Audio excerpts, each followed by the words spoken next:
Interesting media outlet, one of the very few that still exists. The Epoch Times says its congressional press credentials have been revoked by the Congress, by the House of Representatives press gallery. The Epoch Times criticizes the Chinese government a lot. Meanwhile, Chinese state media still has credentials in the Congress. Josh Philipp is the host of Crossroads with Josh Philipp. He's with the Epoch Times. We're happy to have him on tonight. Josh, thanks so much for coming on. Wait, am I mischaracterizing this? Why would they pull your press credentials?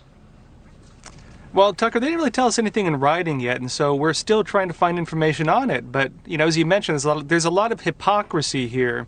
Because while they're banning the Epoch Times, they're letting in literal state-run Chinese news outlets, Xinhua, People's Daily, and these news outlets are state-run by the Chinese Communist Party, propaganda outlets allowed into our, halls of Congress, while Epoch Times is not.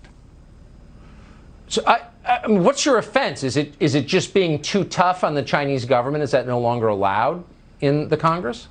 Well, it seems that's a trend these days, and it does seem to be a trend as well that a lot of these news organizations are trying to cozy up with China a lot more. Been stories, for example, about journalists taking paid trips with, for example, groups tied to the Chinese Communist Party's United Front, groups tied with, say, business interests in China.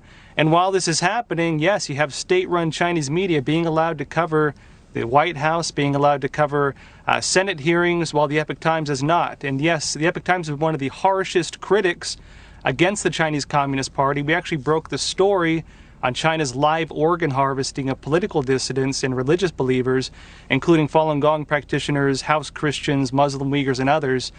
We broke the SARS stories, a lot of the early ones on this. And so we've been a thorn in the side of the Chinese Communist Party for a long time.